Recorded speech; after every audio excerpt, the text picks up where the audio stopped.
Bien, jóvenes, empezamos el octavo vídeo de la Guerra Civil Española y todavía no hemos empezado la guerra.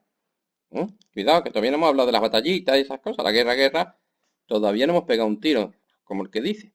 Nada más que hemos hablado de la situación, del pronunciamiento militar, de la situación en las dos retaguardias, del terror, y ahora toca, antes de meternos ya con la guerra en sí, con el papel de las grandes potencias en la guerra civil española. Mira, la situación europea en 1936 era complicadísima. Por un lado, estaban las viejas democracias, como Francia o Gran Bretaña, y al otro lado del Atlántico los Estados Unidos, pero los Estados Unidos lo ven todo más de lejos. Francia y Gran Bretaña, las democracias de toda la vida. Por el otro lado, al este estaba la Unión Soviética, el comunismo, el totalitarismo de izquierda de Stalin, la dictadura del proletariado, a los que los burgueses de las democracias francesas e inglesas le tienen pánico, le tienen muchísimo miedo, y con razón, tienen muchísimo miedo que haya una revolución. Claro, para esos son burgueses. Estoy hablando desde el punto de vista de los burgueses. Y en medio, la Italia de Mussolini y la Alemania nazi, los totalitarismos de derechas, los fascismos que podríamos llamar. Aquí sí se podría usar los términos los fascismos en general, que son enemigos de los dos. Son ultra enemigos de los comunistas, ultra enemigos de la izquierda, pero también, no nos acordemos de la paz de Versalles, la Primera Guerra Mundial, son enemigos de Francia y de Gran Bretaña. Y además, os digo una cosa, Hitler ha hecho una inversión enorme en rearmar a Alemania, pero enorme, y en reconstruir económicamente Alemania, ha construido autopistas, fomentado, ha hecho una reconstrucción tremenda, un rearme y esas cosas, pero con dinero prestado. Y ahora Hitler tiene que devolver ese dinero y no lo tiene. O sea, ¿y sabes cómo va a devolver ese dinero Hitler? Saqueando Europa. O sea, es que el plan de Hitler es que haya una guerra y que en el botín, en esa victoria, saque el dinero para pagar las deudas. O sea, la Alemania nazi se va a meter en una guerra mundial sí o sí.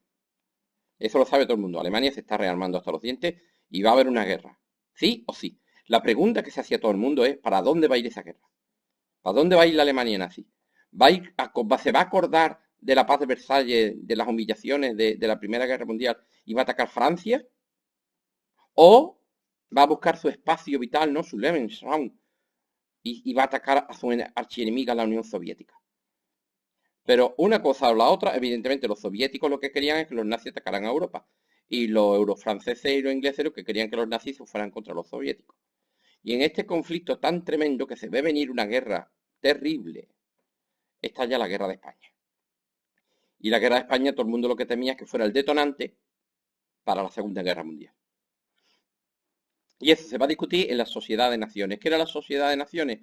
Era una cosa que se creó después de la Primera Guerra Mundial con sede en Ginebra, Suiza, que era algo así parecido a lo que es ahora la ONU, ¿no? Era un club de países donde se hablaba para proteger la paz y todas esas cosas. El embajador de España en la Sociedad de Naciones de la República era Salvador de Madariaga. Pues bien, ese tema se trató en la Sociedad de Naciones. ¿Qué va a pasar con la guerra de España? Y aquí van a salir varias opciones. Y vamos a ver el papel. Las viejas democracias, Francia, Inglaterra, los Estados Unidos, digo que están mirando los toros desde la barrera. Pero las viejas democracias que están mucho más vinculadas, franceses y británicos, van a promover dentro de la Sociedad de Naciones la no intervención. Y de hecho se creó el Comité para la No Intervención. ¿Eso qué significa? Que la guerra de España es un asunto interno de los españoles y ya es muy terrible. Una cosa, está toda Europa aterrorizada con lo que está pasando en España. O sea, la carnicería que está haciendo la guerra de España. Y ya es bastante terrible con los españoles solos. Así que no va a intervenir nadie más. Y una cosa muy importante, no se van a vender armas. ¿Por qué? Porque ya los españoles se están matando a punta pala, a punta pala. O sea, si encima le vendemos cañones, le vendemos tanques, le vendemos aviones, le vendemos bombas, ya lo que faltaba. Ya lo que faltaba. Entonces no hay intervención. Ni se interviene, ni se vende un alfiler. No se venden armas. Y ese es el papel que van a tener sobre todo los británicos y los franceses. No intervención. no es verdad del todo. Sobre todo los británicos colaboraron económicamente con Franco. Porque os digo que Juan March y las grandes familias de la banca española tenían muchos vínculos con los bancos de la City de Londres. La City es el barrio de los negocios de Londres. Entonces es verdad que a Franco no le faltó el dinero y eso. Y por ejemplo, la gasolina se la daba los Estados Unidos. Venía de Estados Unidos, toda la gasolina que del ejército de Franco. Así que la Texas Oil, vamos, la Texaco, vamos. Así que sí, pero en principio en la postura de las democracias y no intervención. Esto, claro, la república pues ponía el grito en el cielo. Dice, ¿cómo me vaya a dejar sola? Yo soy una democracia. Yo soy una democracia y estoy en peligro atacado por los fascistas. ¿Por qué no me ayudáis? ¿Mm? Y por cierto, había mucha gente aquí que quería ayudar a la república, ya lo veremos. Porque veían esto en una democracia que estaba siendo atacada por los fascismos. Pero es que os digo una cosa, los embajadores de Francia y Gran Bretaña no cuentan esta película. Los embajadores, los embajadores que están en Madrid y los cónsules que están en Barcelona, el cónsul inglés, el cónsul francés, no están contando eso. Ellos están viendo lo que está pasando en la República y ellos dicen que la República está en manos de los revolucionarios. Y ya os digo yo que Francia y Gran Bretaña no van a colaborar con los revolucionarios para nada. Así que no les van a vender ni un clavo. ¿Quién intervino entonces? Pues miren ustedes, aunque están en la Sociedad de Naciones y han firmado el pacto para la no intervención, esta gente pues son hipócritas como ellos solos, especialmente los italianos. Vamos, es que estaban allí los primeros en la Sociedad de Naciones. Y estos van a ayudar al bando de los rebeldes. ¿Veis la bandera de la Junta de Defensa de Burgos? Todavía el escudo de la República. Es el escudo de la República con la bandera de la monarquía. Este es el escudo que usó la Junta de Defensa de Burgos hasta que se impuso Franco y puso el aguilucho. Y por otro lado, hay otro país, que es la Unión de Repúblicas Socialistas Soviéticas, la URSS de Stalin, que va a intervenir ayudando masivamente a la República.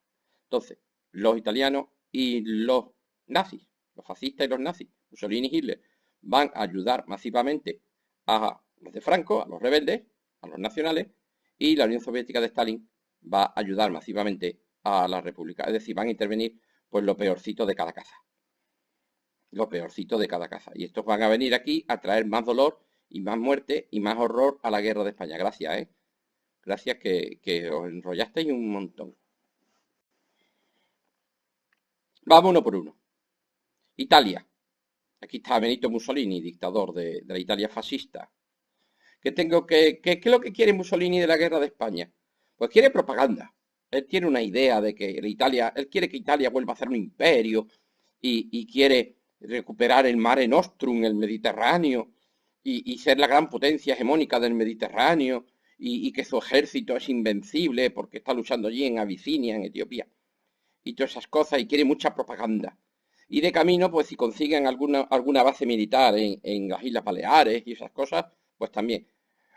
Y entonces Mussolini va a intervenir, aunque está en el pacto de no intervención, es curioso. Son los primeros que van a mandar de todo a la guerra de España a ayudar al bando rebelde. De hecho, van a mandar tropas. Van a mandar el CTV, Corpo Troppe Voluntarie, el cuerpo de tropas voluntarios. Un grupo de voluntarios que van a venir a España. Son varias decenas de miles. Muchísimos de ellos camisas negras fascistas. Fascistas con carné, ¿eh? Fascistas con carné. Tropas que van a traer muchos medios, van a traer muchos camiones, van a traer, pero militarmente hablando, desfilan muy bien, cantan muchos himnos, pero militarmente hablando, el ejército italiano dejaba una cosa, para la guerra de España, que es una guerra de segunda división quizás, pero aún así, no, las tropas italianas no se han caracterizado nunca por su eficacia. También van a traer muchos medios mecánicos, que para la guerra de España eran una maravilla. Por ejemplo, tanques. Esto no hace falta tampoco que lo sepáis. Con que sepáis que Mussolini trajo las tropas y los medios mecánicos, ya basta. Y que lo que querían es propaganda, básicamente propaganda, salir en los periódicos como tropas victoriosas y que la España de Victoria de Franco, la España de los nacionales, fuera una especie de estado satélite de la órbita de la Italia nazi, de la Italia fascista, perdón. Pues mandaran tanques como este que es el carro Veloce. Dice, pero Pablo, si esto parece estos cochecitos que dan vueltas en la feria. O sea, cuando yo voy a la Cañada, hay niños que van en un cochecito más grande que esto, paseando por ahí por el vestíbulo de la Cañada. Mira, el carro Veloce como tanque es un mojón pinchar un palo. O sea, pero es mejor, ya os digo, es mejor tener un tanque que sea un mojón que no tener ninguno. Y para la guerra de España, que ya os digo que es Segunda División B, pues esto era algo. Pero cuando estos tíos tengan la feliz idea de atacar ni más ni menos que al Imperio Británico en Egipto, se van a enterar de cómo las gastan los británicos. Estos son los carros Veloce, la verdad que una caquita, que queréis que os cuente. La aviación, por el contrario, no. Oye, la Italia fascista tenía, en los años 30, para hacer años 30, tenía una aviación potente y para lo que es España, más. Estos eran los aviones de bombardeo, estos eran los Sparviero, los Fiat Sparviero. Cuidado, estos tíos se afincaron en Mallorca, ellos controlaban las Baleares y desde ahí van a llevar el terror a todas las zonas republicanas. Cuidado, estos aviones eran más, estos sí eran serios. Para 1936, claro, esto lo ves tú en la Segunda Guerra. El problema del armamento de la Guerra Civil Española es que lo comparamos con la Segunda Guerra Mundial. Pero es que, cuidado, es que los aviones y los tanques y todos los medios mecánicos de la Segunda Guerra Mundial no existen todavía en 1936, que todavía no se han inventado. Es que no se han inventado. También hay un avión, es que lo siento, pero a mí me gustan mucho los aviones y los tanques, es que os cuente. Esto no hace falta que lo sepáis. Pero trajeron un avión que era un avión de caza, que era el Chirri, el Fiat CR, que en italiano se dice Chirri, y se quedó con el nombre de Chirri. Era biplano, pero cuidado, es un avión excelente, ¿eh? Es un avión excelente, muy rápido, más que rápido, muy maniobrero. Es que los biplanos son muy maniobreros. Es verdad que su diseño ya está anticuado, pero era un SN con cabina abierta y esas cosas, pero era un avión duro, ¿eh? Era un avión duro y con pilotos muy, muy fuertes. Por cierto, quiero que os veáis un detalle. Cuando empieza la guerra, las escarapelas de los aviones, las escarapelas son lo que llevan los aviones pintados para saber de qué país son. Las escarapelas de los aviones de la República eran roja, amarilla y roja, y moradas, perdón, y con la cola pintada también de roja, amarilla y morada. Los nacionales, claro, como su bandera era roja, amarilla y roja, podrían haberlo hecho, pero entonces se habría confundido muchísimo. Entonces se habría confundido una barbaridad porque se parecían muchas. Entonces tomaron una decisión, pintar la cola de blanco, la deriva de la cola de blanco con una X negra. Y el emblema era o un círculo negro o un círculo blanco con una X negra y a veces un círculo negro con una X blanca. Pero siempre que veáis esta X blanca, la cruz de San Andrés, por favor, esta cruz de Borgoña o cruz de San Andrés blanca en la cola de un avión, era del bando de los nacionales, del bando de los rebeldes. Esto es un chirri del bando de los rebeldes. Como ejemplo esto. ¿Lo veis, no? Avión, pues, del bando de los rebeldes, ¿no? Del bando de Franco, ¿sí? ¿Seguro? Mira, hijo mío, esto es un F-18A Hornet, de la McDonnell Douglas. Esto no es un avión de la Guerra Civil Española, pero que os hayáis dado cuenta que es un reactor, que no tiene hélice y es un cazabombardero de la hostia, vamos, es que esto no tiene nada que ver con la Guerra Civil Española, son los aviones que tiene España hoy. Estos son aviones de la Fuerza Aérea Española hoy. Dice Pablo, ¿y la Fuerza Aérea Española todavía lleva esto? Pues sí, pues sí. Todavía nuestros aviones de guerra siguen llevando el emblema del bando de Franco en la Guerra Civil Española, porque es una tradición que se ha quedado en la Fuerza Aérea Española y eso es lo que hay. Eso lo veremos luego en el tema de la transición, porque seguimos llevando el emblema del ejército de Franco en los aviones. Yo creo que es el único sitio donde queda un emblema franquista.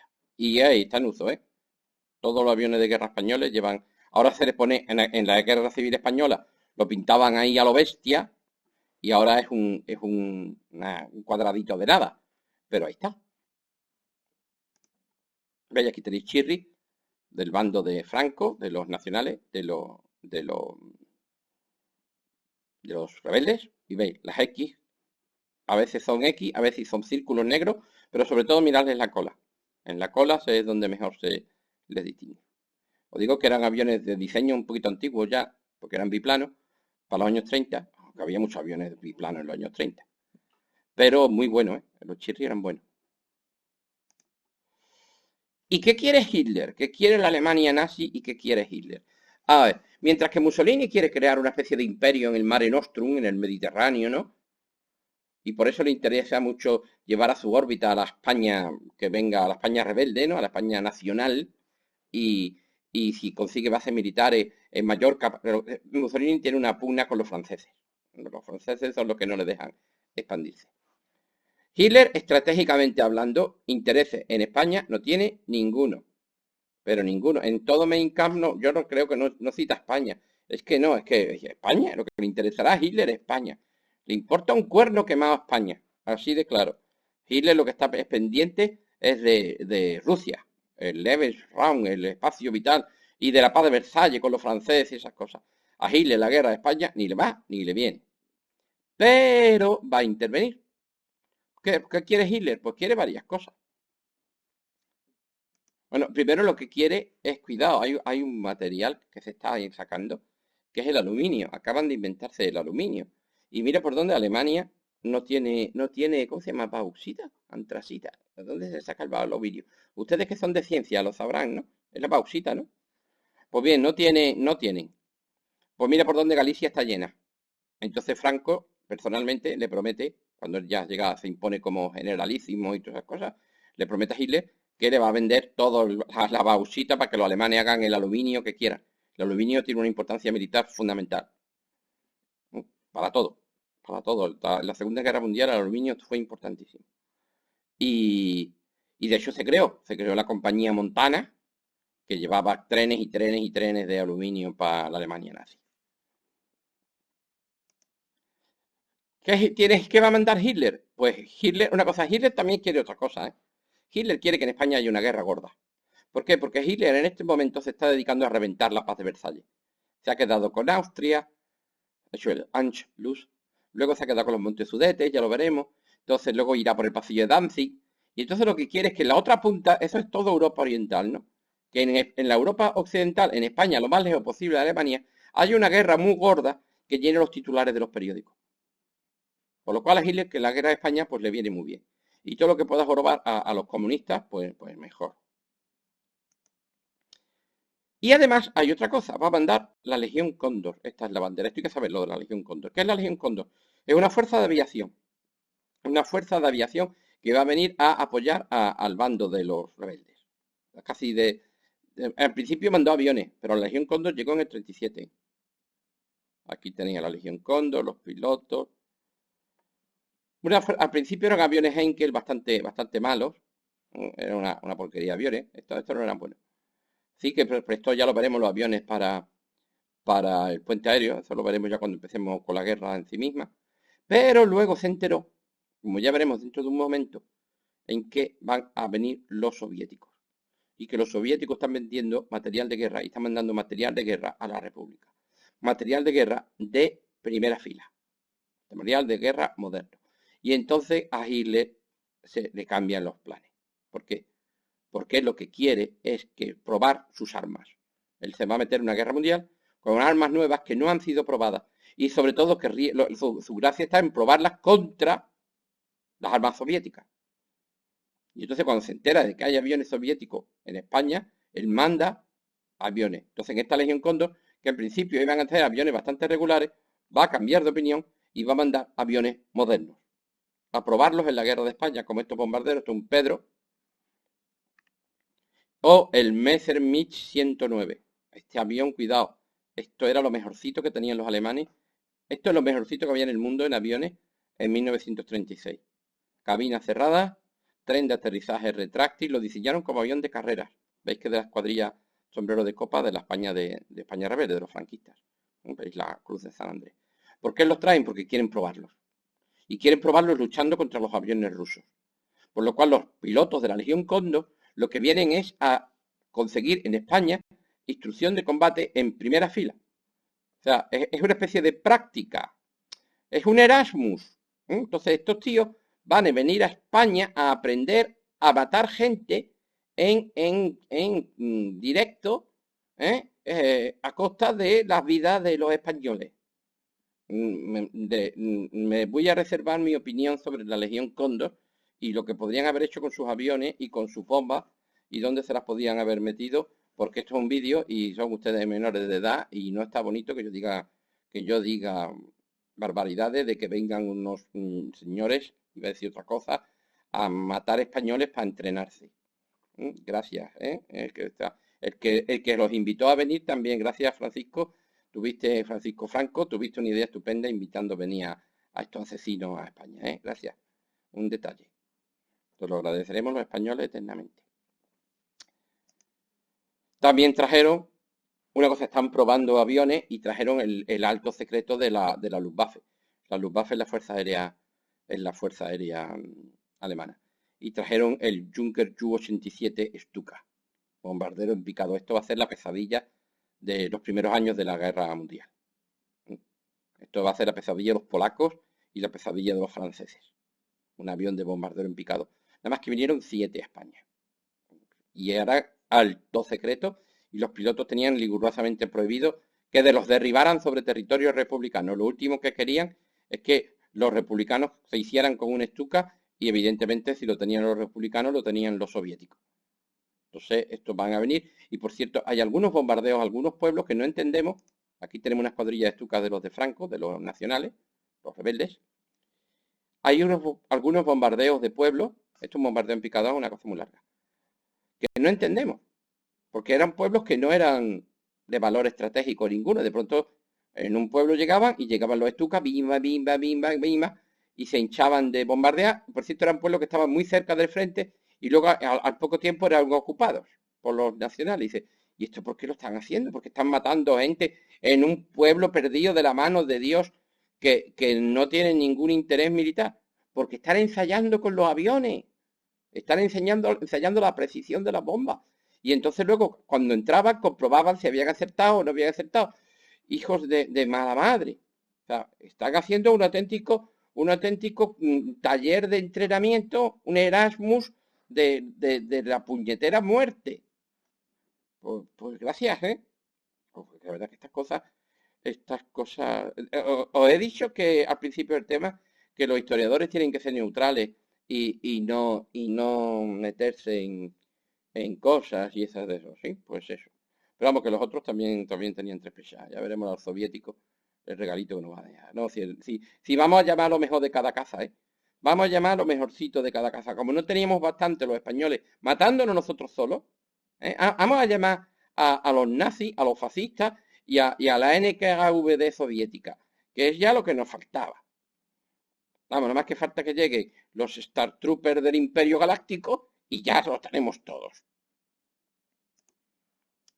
Los alemanes también estaban probando sus tanques y mandaron el Panzerkampfwagen 1. Esto era un tanque de entrenamiento. Esto en Alemania no era un tanque de combate, era un tanque de entrenamiento.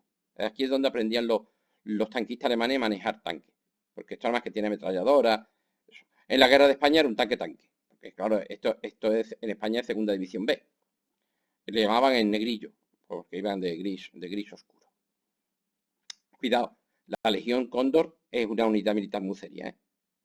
O sea, para la guerra de España, la Legión Cóndor, los aviones, que vinieron los pilotos alemanes, vinieron los aviones y vinieron los mecánicos y hasta las baterías antiaéreas, los flash que se llamaban, también los trajeron.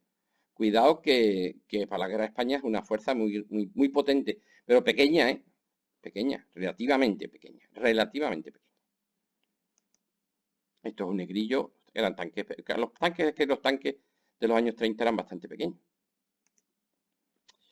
Y en el otro bando, en el bando de la República, en el bando antifascista, ¿quién colaboró con el bando antifascista? Pues claro, como le cerraron la puerta en las narices los franceses y los ingleses, esto hay que decirlo, pues la República se va a lanzar en brazos, militarmente hablando, de la Unión Soviética.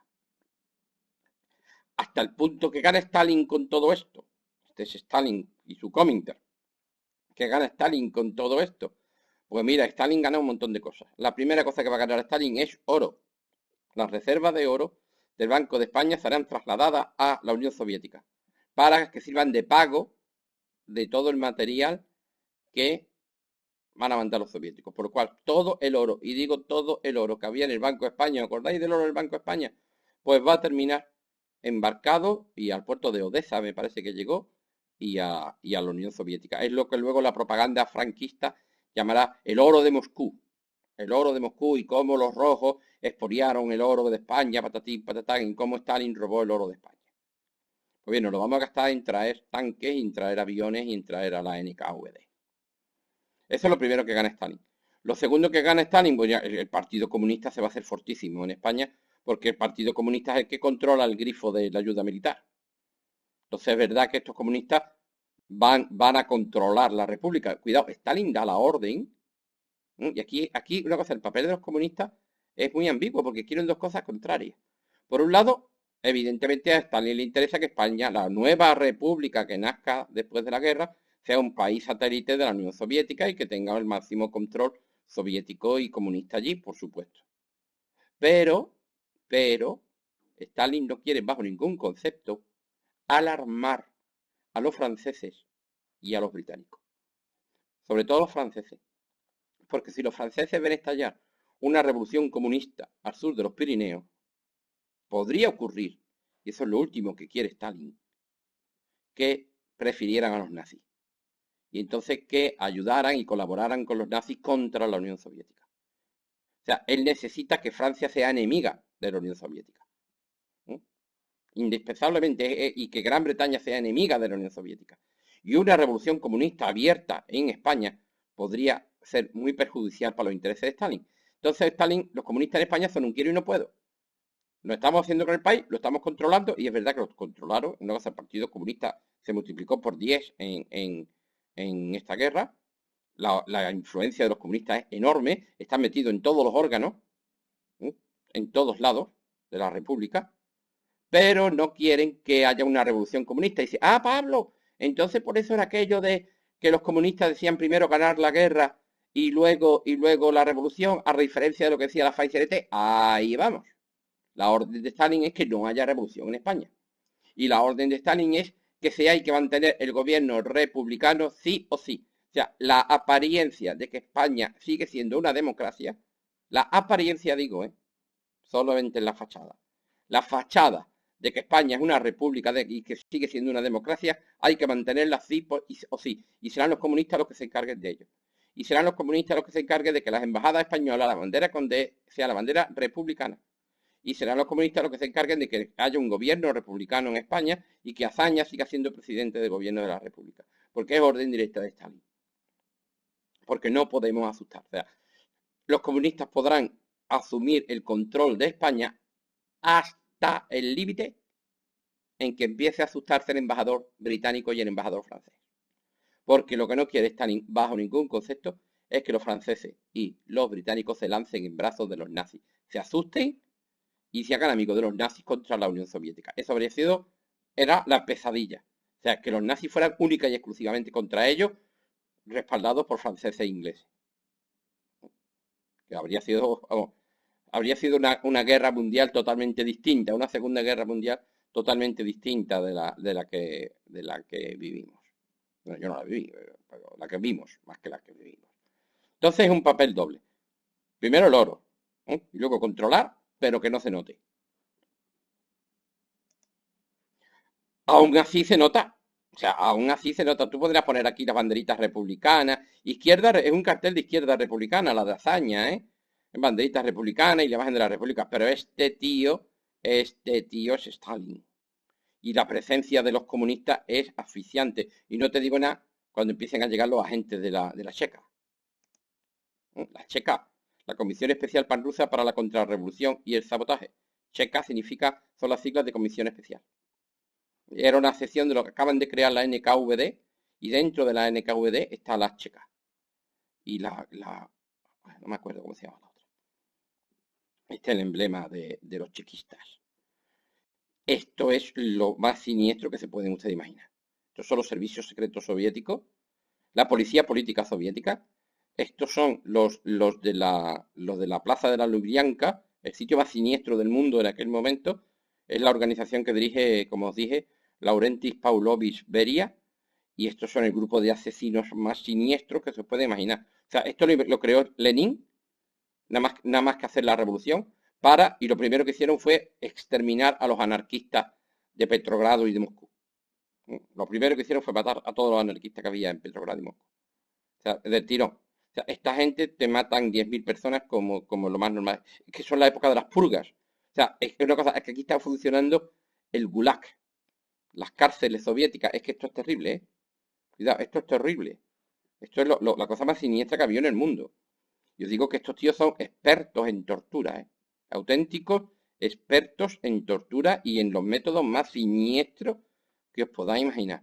Pues bien, de la palabra checa viene llamar checa a las cárceles. Estos tíos lo primero que hacen es eso, empiezan a montar cárceles sin el permiso al presidente girar y van a llamarle a pedir permiso.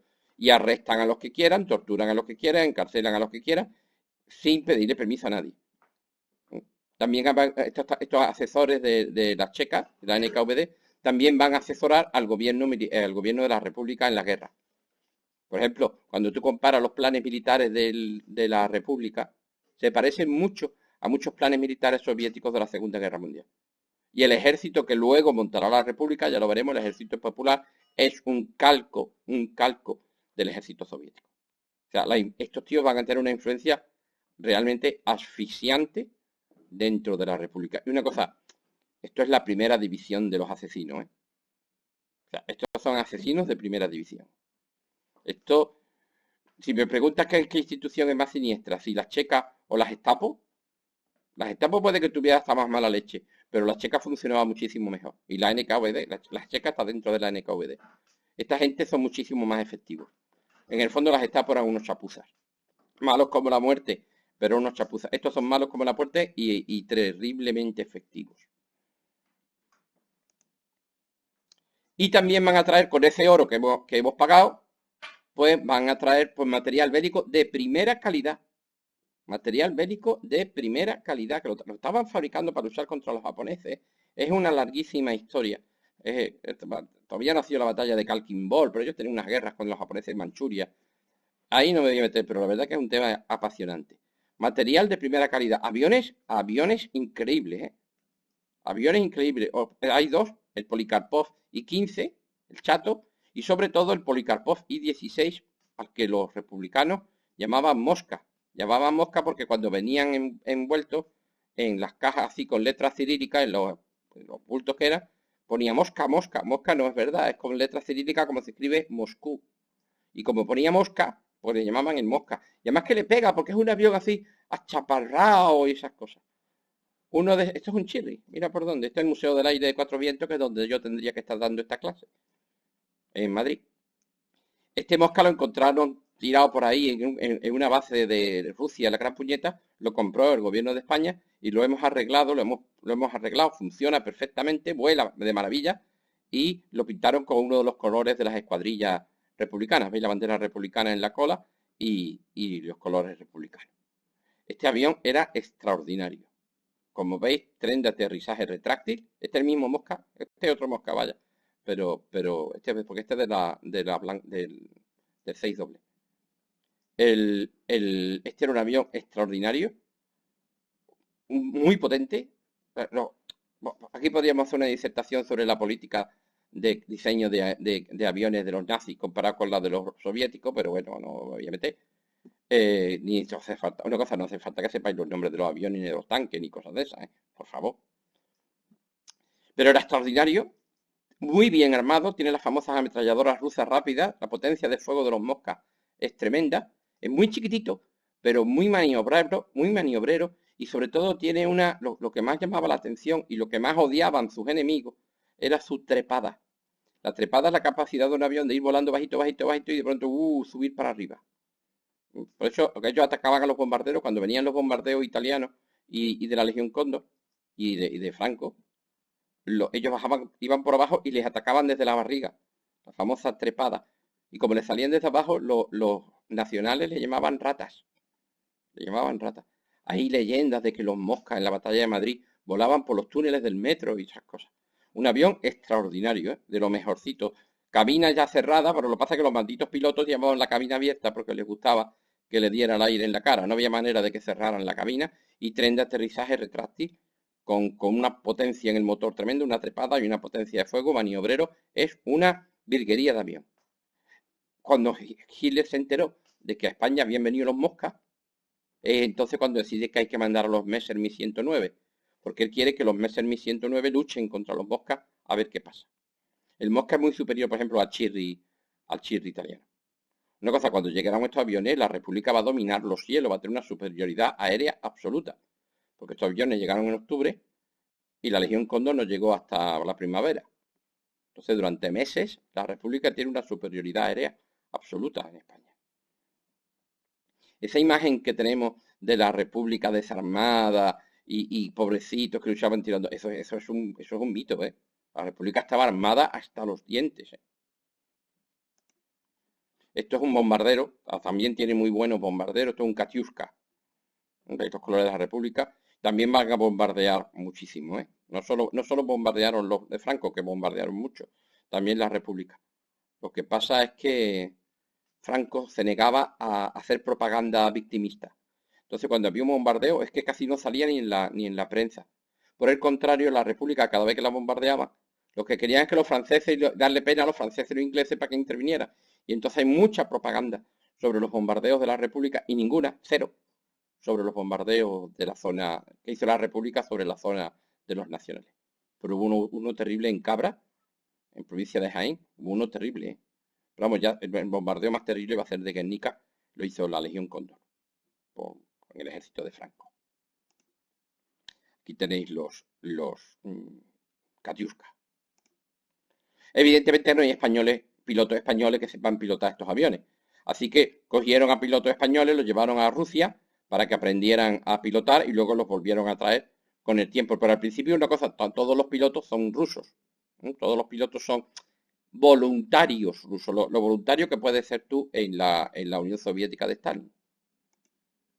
Y también mandaron motores de tanques. Y aquí una cosa, en tanques no hay vuelta de hoja. Comparado con las mierdas que tenían los italianos y los alemanes, el T-26 era un monstruo.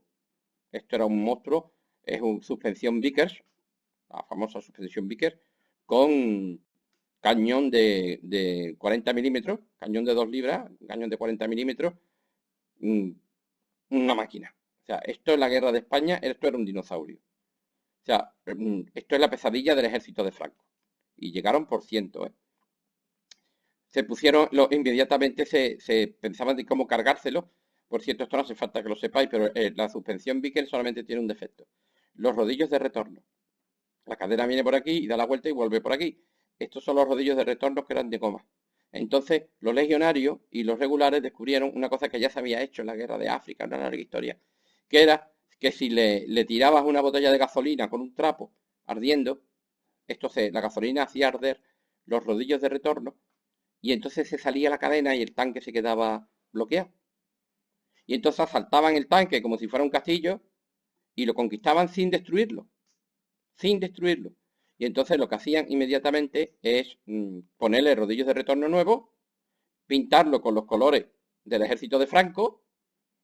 Esto es muy claro, porque una cosa es, Pablo, es el camuflaje peor que ha existido nunca. Sí, pero es que es un tanque soviético y tiene que dejar claro que es del ejército de Franco, que si no lo machacan y usarlo.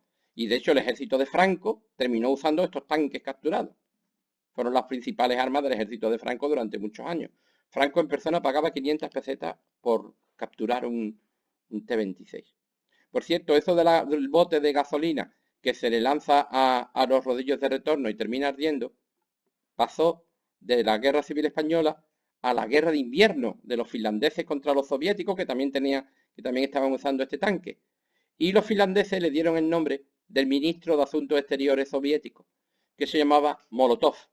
Y por eso los botes de gasolina, las botellas de gasolina con un trapo ardiendo le llamamos cóctel Molotov. El cóctel se lo pusieron los finlandeses para cachondearse del ministro de Asuntos Exteriores soviético Molotov. Pero no lo inventaron los finlandeses. Lo inventaron en la guerra de España. De hecho, lo inventaron en las cabilas del Rif, pero eso es otra historia. Esto no hace falta que lo sepáis, por obvio. Pero sí que tenéis que saber la idea de que la República tenía muchas armas y muy buenas soviéticas.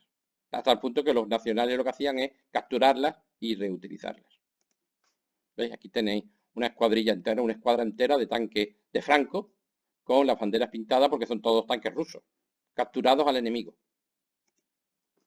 Por cierto, ya que estamos aquí, os digo una cosa. Lo de los rodillos de retorno era un problema, así que los ingenieros soviéticos diseñaron el BT-5 y lo mandaron también a la guerra de España. Esto es un BT-5 en la guerra de España. Mirad el tren de rodaje. No hay rodillos de retorno.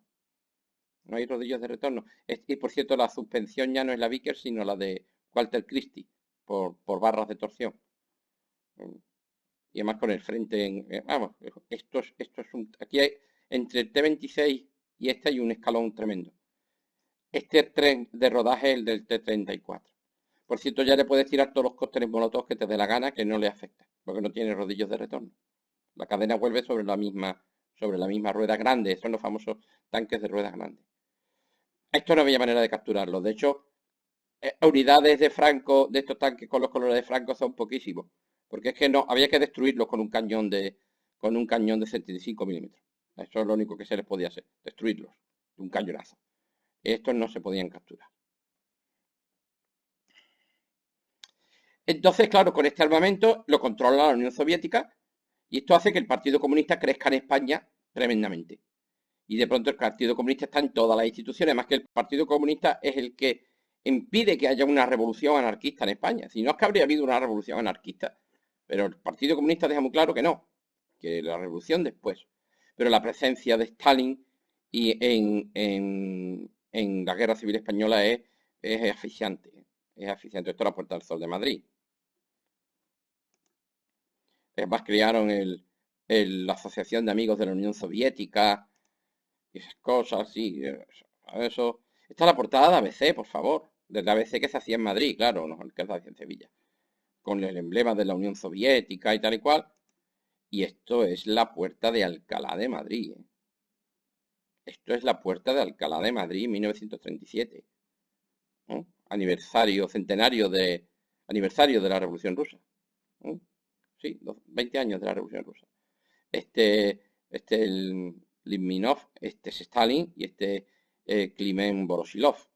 ¿No? O sea, Stalin y viva la URSS y el escudo de la Unión Soviética en plena Puerta de Alcalá, ¿eh? En plena Puerta de Alcalá. Esta foto la pusieron en el examen de selectividad de Madrid de hace unos años. Aquí tenéis, la verdad que la presencia de Lenin, ¿no? La presencia de esta gente es un poquito agobiante. Ya sé que llevo 42 minutos, pero hay dos cosas que tengo que hablar de la intervención extranjera. Y mira por dónde son las dos únicas cosas bonitas que tiene esta guerra y esta intervención extranjera, así que tengo que hablar de ellas. Una de las que tengo que hablar son de los niños de la guerra. Mira, Stalin sería un dictador totalitario de lo más siniestro. Sí, pero ofreció a los republicanos llevarse los niños a Rusia, a la URSS, para ponerlos a salvo de la guerra. Y miles de niños españoles fueron mandados a Rusia para que estuvieran a salvo allí sin los horrores. Yo me imagino a los padres de estos niños separarse de ellos. ¿Quién va a mandar a coger a esta niñita y decir, no, vete a Rusia? Qué penita, por Dios. Pero es verdad que es que allí van a estar a salvo. ¿Qué es lo que quería Stalin? Oye, los trataron estupendamente bien, ¿eh? Los trataron estupendamente bien y fueron creciendo y al final terminaron siendo unos mocitos y unas mocitas. O sea, los trataron muy bien. O sea, con la pedagogía de los años 30, ¿vale? El plan de Stalin es una cosa. El problema de Stalin es que Stalin piensa que él va a ganar la guerra, que la guerra de España la van a ganar los de la República.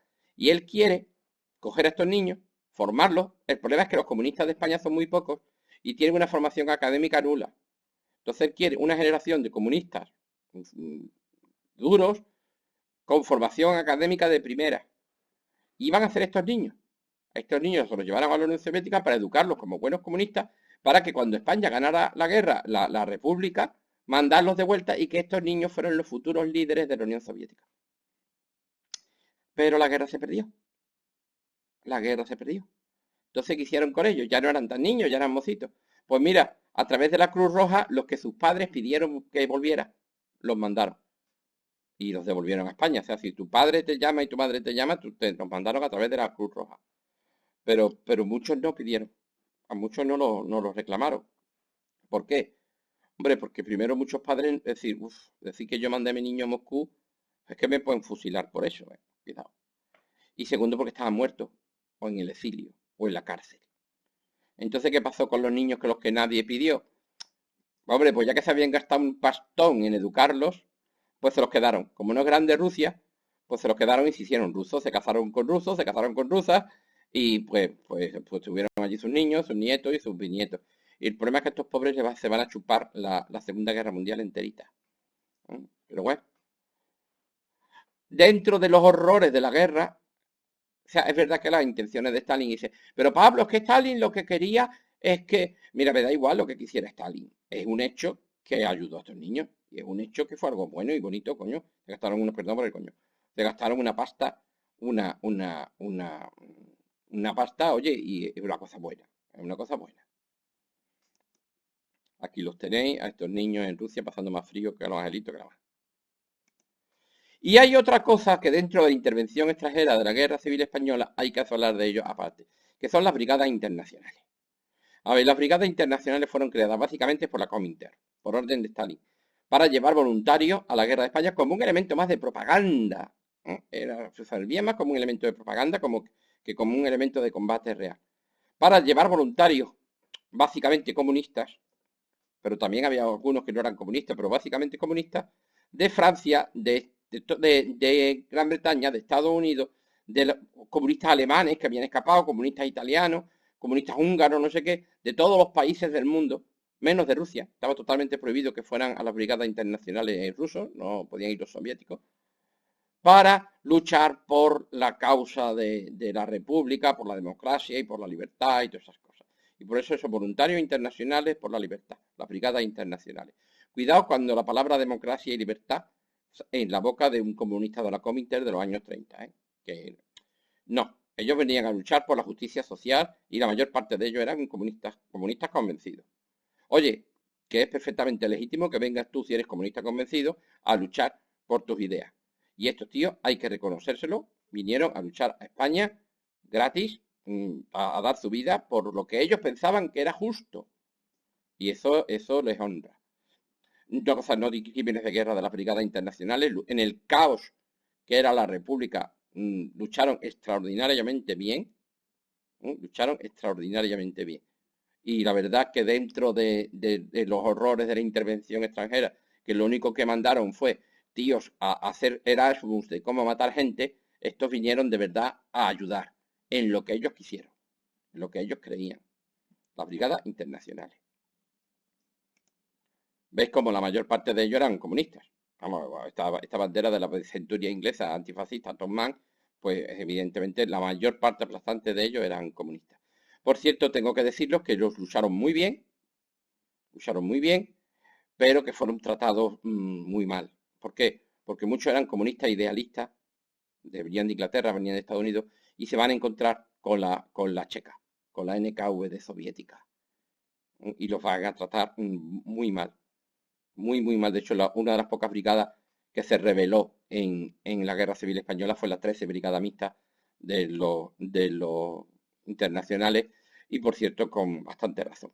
Y fueron tratados de una forma muy cruel y muy injusta, ¿no? Y murieron muchísimo por España. Y en ese aspecto hay que, una cosa, evidentemente eran hombres que luchaban por sus ideas, pero que podían estar equivocadas o no, que tú miras que tú eres comunista, comunista de los años 30, pero es verdad que vinieron a luchar y a ayudar y a dar su sangre por lo que ellos consideraban que era una causa justa. Y eso es de honra, ¿no? Es de honra. Y dentro del horror que es la intervención extranjera en la guerra de España, pues yo no quiero meterlos en el mismo saco que a la Legión Cóndor o a los tíos de la NKVD o a los de camisas negras fascistas, porque no se lo merecen. No se lo merecen. Además, una cosa, no tienen ni un solo crimen de guerra. O sea, estos tíos no venían aquí a asesinar inocentes, venían a luchar en las trincheras contra el fascismo. Y eso, pues, estos sí que son antifascistas. A mí me hace gracia. Dice, yo que soy un antifascista, perdona, estos son antifascistas. Que vienen a una trinchera. Por cierto, ¿sabéis lo que le daban los de Franco si los cogían? Porque no están protegidos por la Convención de Ginebra. Son extranjeros que han venido a luchar contra los fascistas españoles. Sí, los de Franco les daban tierra, les daban una parcela de tierra en España. A cualquier tío de estas brigadas internacionales que cogiera, la España de Franco le regalaba una parcelita de tierra para que se quedara aquí, esas cosas. Una parcela de 1,5 metros por 2. De 1,5 metros por 2. Esa es la parcela de tierra de España que te va a dar.